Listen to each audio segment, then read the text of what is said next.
She came here the same year with me. She was telling me for these past 5 years, this girl has been doing prostitution on a steady, morning and night, morning and night.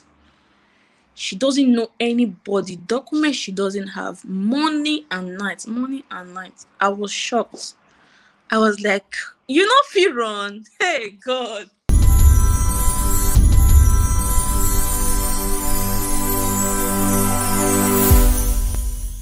Guys, I welcome you live on SBTV Africa. We just chanced on our channel. This is the voice of the community. My name is DJ Nyame. And this segment is called Daily Hustle Worldwide. All you need is the internet. And my flight number is DHW 1642 Concorde plane. I go everywhere across the world. So if you also want to come and share your story with me, join me. My numbers are on the screen, +233-244-790-902 or +233-240-677-898. My name is DJ Nyame. But before I start this, if you are in Europe, Canada, US, UK, download Tap Send on your Play Store or App Store. Just download it on your phone. If you want to send money to Ghana, make sure you just download it and you fill some small form. You put your name and some few details. And also, don't forget when it asks of promo code, just type SVTV. That's it. Then you are in. Today, my flight number, I'm going straight to Italy. And I have one beautiful lady on my screens now, as you can see. Hey! Female welder.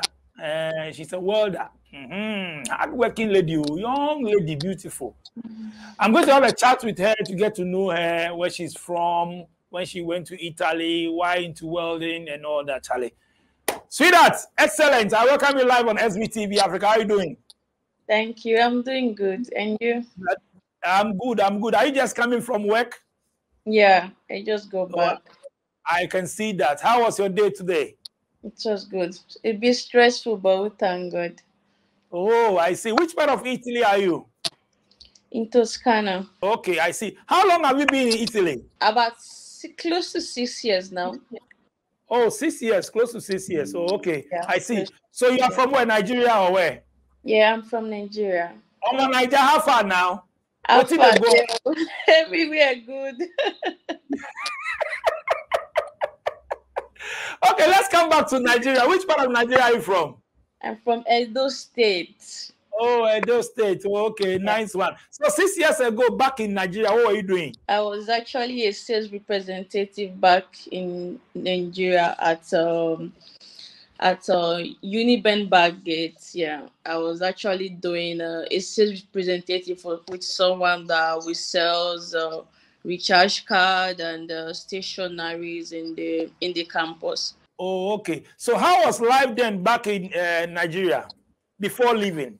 I wouldn't say bad and I wouldn't say good because I was working and I was being able to do my stuff because I dropped out from school because I couldn't continue because of financial issues.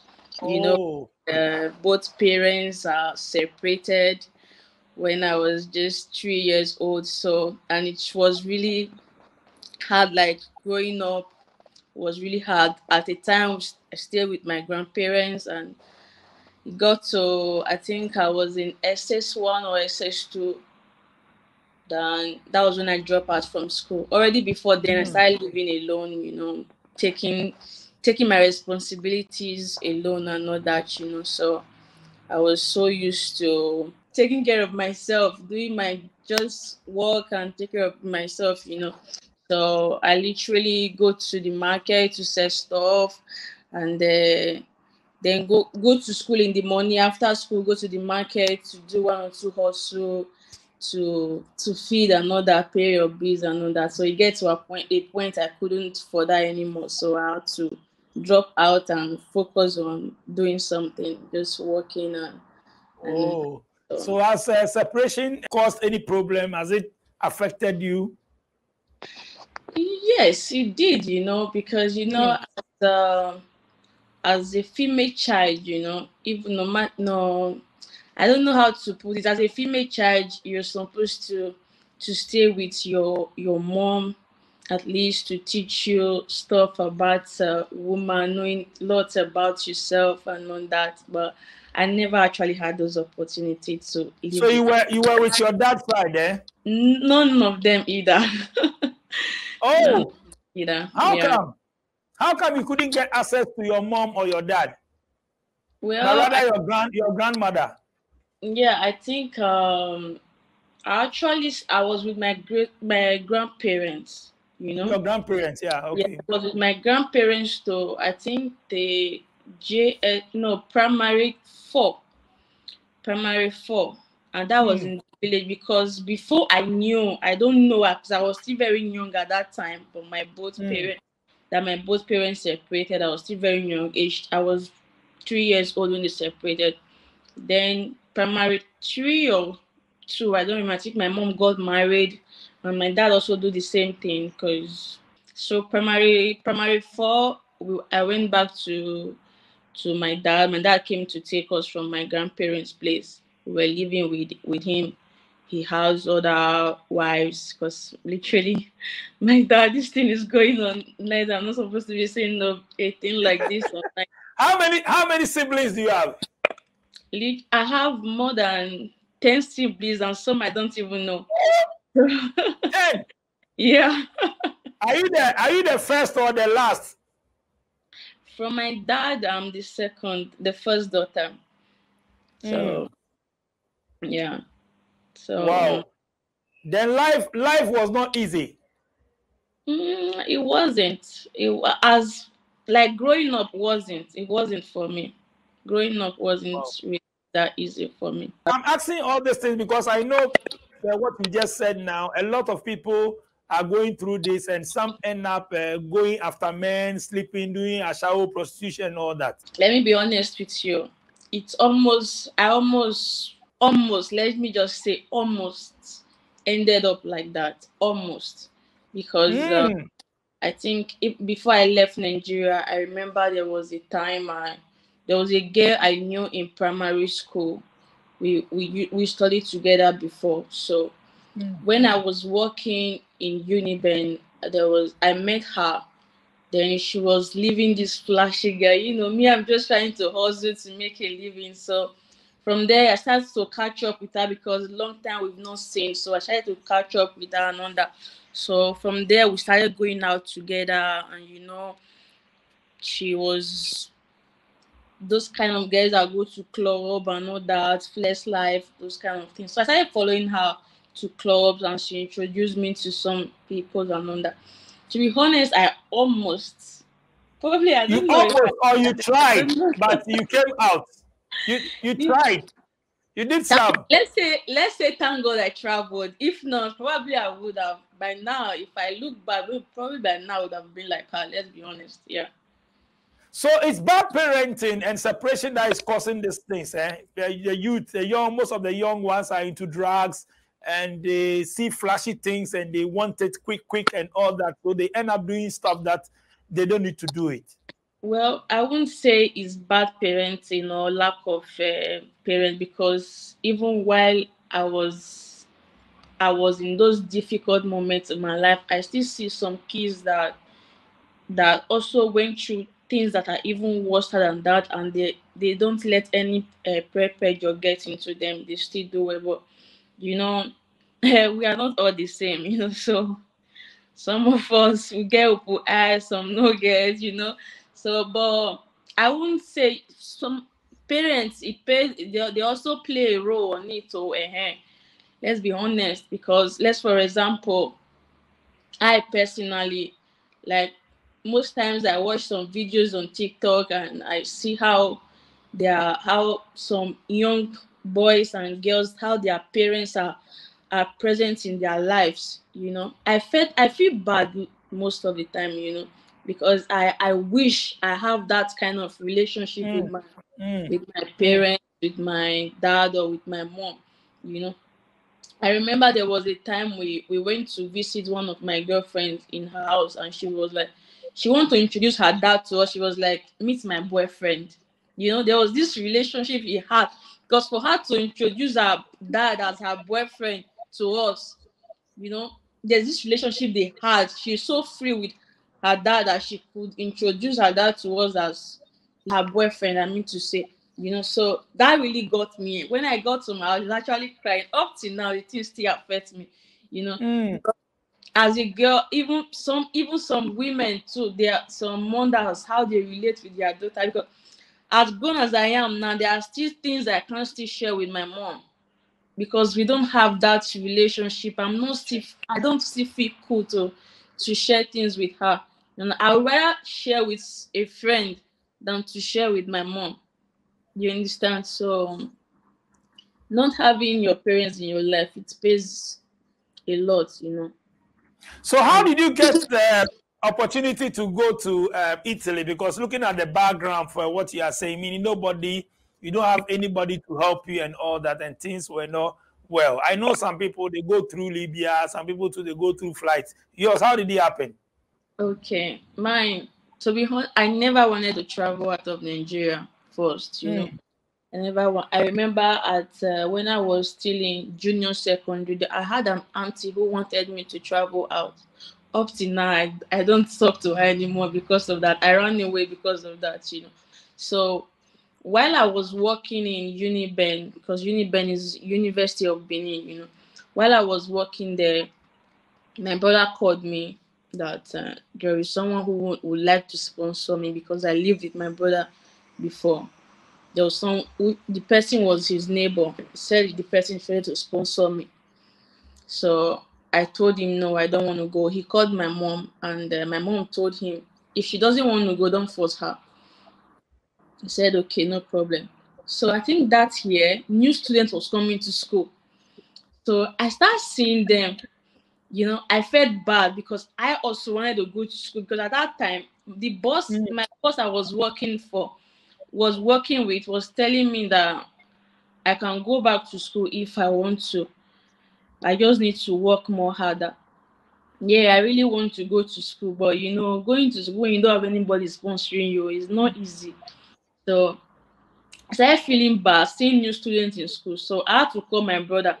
Is the connection still available? He said yes. I said okay, no problem. Then he called the lady.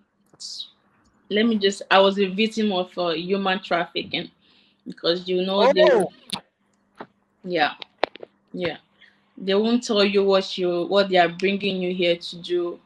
They just tell you, you know. To be honest, I've never heard about Libya when I was back in Nigeria, and never heard about Libya. You know, I just thought that the way we just entered the bus, we were going to Auchi. I thought that's how we'll get to Europe.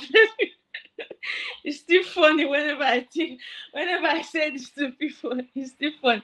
But that was what I was thinking in my head, that it was that bus because at the beginning it was more like an adventure. I was enjoying the trip until we get to those Niger, Libyans, and that's when it get done on me that this will not be child's play, or you got to be so wow. it was really tough. Like we went to prison. There was a girl that we all were coming together. She actually died in the sea. Her name is Vanessa. She died in the sea. So getting here, I went directly to camp. Sponsoring you, your brother or your mother didn't know much about the sponsorship that My they are bro, my taking you guys through by road to yeah, Libya to they didn't. uh, to cross the sea and all that. No, they didn't know. They didn't But know so how come your brother convinced you or told you to go? Because if he just says one woman wants to sponsor you, to where? And the because sponsorship, I mean, they need to because he explain things knew before. because he knew there was also someone else the woman has brought before, whom my brother knew because the woman was my brother's neighbor. You know, By road. yeah, by road. Wow. But because you know sometimes when people got to this way, they don't tell the truth. They don't tell people back home the truth. So that's the reason why we always got back home. We always have this wrong perspective about this place because people here they don't tell the truth back home. You know, so How many were you? we're two of us. Two. Okay. So Yeah. tell me more about the journey. I mean, you said you passed through Libya and all that. Tell me more about it. Yeah, I would say because that road, a lot of people have different experiences there. So with stories I've heard about other people's experience, I think mine is a bit better than. Let's just say I was lucky. Let me put it that way. I was lucky, but still, it wasn't an easy a journey. The treatment, we even hardly go outside. It's just from one camp to another, one camp to another till you get to your destination. When you got to Libya, I've had a chat with a few people, more people that they've, I mean, with their stories, as you said, they told us different things. They charge them money there. They need to go and sleep here with some gangs and all that. You being a lady, when you got to Libya, and you said a woman sponsor, so mean that the woman paid for everything to join the boat. Yeah, yeah, she paid for everything. I didn't have to experience all those things in Libya. I didn't go to all those connection houses, or I was in camp or throughout because Libya was not my destination that the woman was sponsoring me to. So yeah, I've seen Okay. other people that we were coming together. They dropped them off because that was their destination, but that wasn't my destination. So So the woman was not part of the trip. no, she wasn't. Her husband is here in Italy, while she stays in Nigeria with her kids. Oh, I see. So Yeah, from Libya to when you got to Libya and you realize that you are going to cross uh, uh, in the the sea. sea to Italy, Yeah. what happened? What came in mind and all that? No, Did you honest, regret or did you regret embarking on that journey and all that? honestly, at this point, I wasn't afraid anymore. I was just like, anything that want happen may happen, you know. So Mm, the least that can happen is death. So if it's this way, is if not like this, you want to come, make it just come. You understand? So I wasn't scared anymore, to be honest. But wow. I was so positive. I was so positive, you know, because you know there's a time you will find yourself in some certain situation. You don't want to think negative. You just want to be positive because that's the only thing that can keep you going. You know, so You mentioned prison. Where were you in prison? yeah, the first time we crossed the sea, the first time I think the boy, you know, because there's this the way they build this lapa they call it to Mm, cross the sea mm, from like the balloon that they pump. I think the guys that were carrying it, they felt the thing and their fuel is very bad and the fuel was it just pour inside the lapa, you know. So they still ask us to enter inside like that. So we entered and the fuel was burning a lot of people. Like the whole their skin because their fuel is very ash. Raw fuel is very ash. Burn a lot of people's skin. So we were let me say thank God, like I don't know, let me say thank God they arrested us because I not lie you that boat for not reach for not go anywhere. Maybe I was even for die for road. You understand? So let me say thank God say they arrest us because it's if for not go anywhere because the boat is almost filled with water already and we are still in Libya region. So the control they caught us and they took us to prison, you know. So I think we were there during the Ramadan period. So we literally starve and doing fasting with them. So it's when they are breaking, we also eat. You know, eat. so yeah. So how long were you kept in the prison? I was there for 2 weeks or so, yeah. 2 weeks. We didn't stay long. 2 weeks. Yeah. Okay, 2 weeks. then what happened? And later, what happened? They paid us because the person that sponsored us, they paid and they brought us out from there and she repaid another money for pushing again. Yeah. So your second attempt is the one that you succeed there. Yeah. It was the second. Okay. Wow. Okay, when you got to Italy, now trafficking. You got to Italy. So what happened? Getting to Italy, they took us directly to camp, you know. Mm.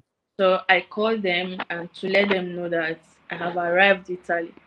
So the man called and was asked, which city are you in Italy? So since I was new, I didn't really know the name The place was kind of also difficult to pronounce, So I asked the people, we've seen some Nigerians that were also there. So I asked them, they told me the name. So I told the man, it was like, the place is far. It's far from here. But he's going to send someone to come and pick me. I said, okay, no problem. So there was some Gambians that were working there, and they were like, they called me, they were like, did someone bring you here? I said no, because at first you'll be scared now. So I said no. Before you know, like the girls, we all came together. One day, 2 days, everybody just dey move the day. Like, so this one don't disappear, this one don't disappear. I was wondering, where are all these people going to? Man, just come here, I don't know anywhere. Where they go? So I had to open up to one of those Gambia guys. See, or someone actually brought me here. Now told me that don't go. This is what they use girls for when they bring girls here. I said, are you serious? He said yes. He said, don't go. Just stay in camp and get your document. Or better still, if the person is disturbing you, tell the person you'll be paying him that he will be giving me from his salary, because he was in camp there as a migrant but also working. He said he will be giving me 100 euros every month to be given to this person. I said, really? Then I don't even know about it. I don't know the value of the money. So at first, I told them not. I told the person that I used the phone to call to tell them they transferred me from that camp. I'm no longer there, so they will come looking for me. That was the first thing I told them. So they stopped calling. When they called, the guy told him that they've transferred this girl from this camp. She's no longer there. So they stopped calling. Then they decided disturbing my brother in Nigeria. So my brother called me to tell me. So I called the woman myself. I told her, okay, now what do you want? The money, right? Yes, we made an agreement. She said, yes, we made an agreement that I should go and meet her husband, that the other girl is with her husband working, and she has even started paying already. I said, really? I said, no problem. I didn't tell you I'm not going to pay you. I will pay you your money, but you're not going to tell me what to do to pay you your money. She said, no, that was not the agreement. I told her, because usually when they are doing human trafficking, you have the process, you have to go and swear this do ritual in this native doctor stuff and all that. So I told her, when I was there, you didn't tell me that this is what you did all that. Yeah, I did all that. Oh. Yeah.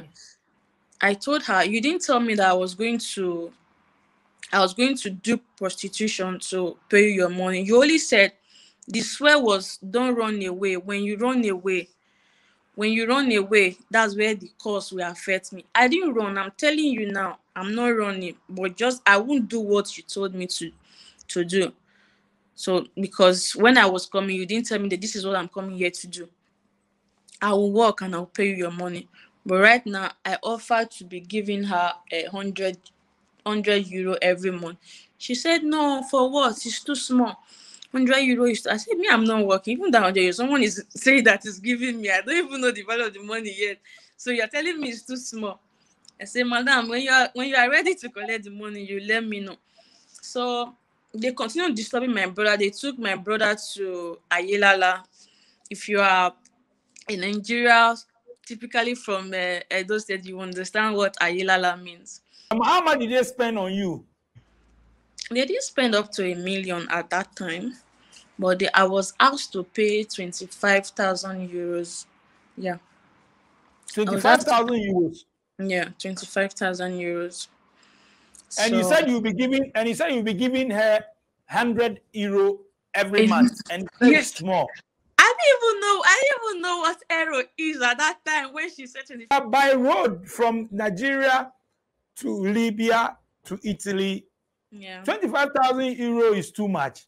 Exactly. The thing is, the funny part is, when she said 25,000 euro in when we were in Nigeria, I was just thinking like 25,000 naira, like, I didn't know. Oh, so she told you before you moved from Nigeria that you are going to pay her 25,000 euro when you get to Italy. Yeah, she put euros. So I didn't know that it was. If I have known the exchange rate, I wouldn't have accepted. That's a lot So of money. exactly, exactly. So So what happened next? what happened next was they took my brother to Ayelala and they were dragging him there. So they want to swear. They want to swear. So my brother called me.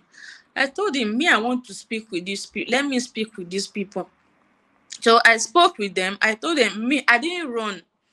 I'm not telling her I'm not paying her. But this, we have to do it my way. I didn't run. In as much as I didn't run, I admit that I'm going to pay your money.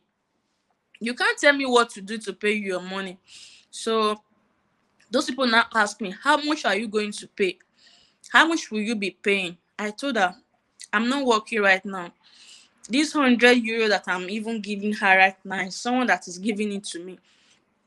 So they said, is that what you can be paying? I said, yes, that's what I can be paying. They said I should make it 200 euros. Told them I'm not working. So they collected the first 200 like 2 months. First month I sent my brother €100. The second month another €100. So the woman refused to collect it from my brother. So it was when they took him to Ayelala, my brother took the money with him to the place. So they asked my brother, where is the money? My brother showed them and they collected the money from. That was the only money I paid. So because according to them, Ayelala doesn't do you anything when you don't give consent or so, or when you do something bad, something like that. So I didn't do anything bad because that wasn't our agreement. You didn't tell me I was coming here to do prostitution or to stay with your husband. You told me I will come here. There's job opportunity. Your husband is here to give me a job, to help me look out for a job while I pay you. So I think she called her husband. Probably her husband was scared that I might report him here for human trafficking. So he warned the wife not to give me his number. So that was how they stopped calling me. They never called me Wow. again. Up So to out of the 25,000 euro, you paid only 200. Yeah. Luckily for me, after that, the Oba of Benin had swear on it that nobody should pay any madam and no madam should take any money from anybody. So this thing has been going on. It's something that has been going on for a long time. Yeah, a very long time. Trafficking women. Yeah, a long time. Like even on my way coming, I saw young girls at the age of 12, 13, 15 years. Like a lot of them. People just go to the village to just pack all these young girls, even with their parents' When they consent. come to Italy, they'll be doing prostitution. Then they'll be Ex- collecting the money from them. Exactly. Exactly. I know of a girl that we both went to school together. I I found her of recent on YouTube, I think late last year. She was not telling me her experience. We also she came here the same year with me. She came here the same year with me. She was telling me for these past 5 years, this girl has been doing prostitution on a steady, morning and night, morning and night. She doesn't know anybody. Documents she doesn't have. Morning and night, morning and night. I was shocked. I was like, you know, feel run. Hey God, you know, feel run. Ha. No, I can't. Wow. I, So yeah. finally, what happened? Then what happened after you not paying the money? No more pressure. Then Yeah. life. After that, coming here to Italy, first language barrier is a must. So I started going to school. The camp I was, nobody was actually going to school there. They were not actually ready to. I won't say they were not ready. I don't know. Probably they didn't take them. I don't know. But I didn't meet any of them going to school to learn the language. So I happened to go out and I meet with people I saw that are going to school. So I joined them. I was the first person to start going to school in that camp. So from there, I got the first certificate, the A1 certificate. From there, I went to do Tessa Media, that's the like form of junior work. I did that to improve my language. So after that, I wanted to study more. I was doing this hotel management in Italy. It's called Scuola Alberghiera or Superiore, more like senior high school.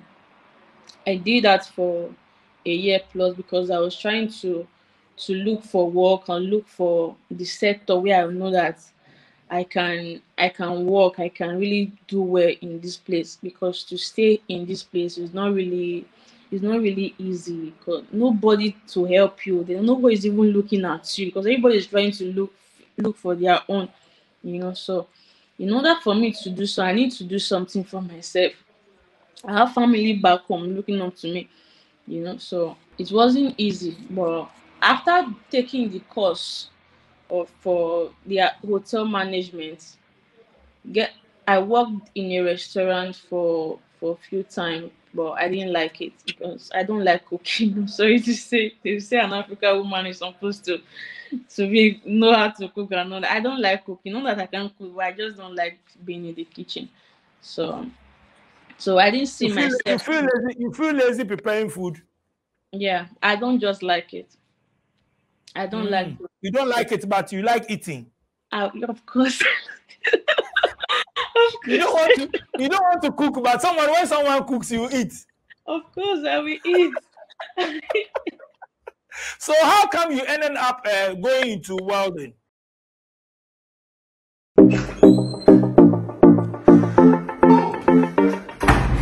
Hi there, my name is Calibos, the only boss with one S. Happy new month to all of you. Welcome to a month of new possibilities. Do you know why life has been made so easy? It's because of TapTapSend.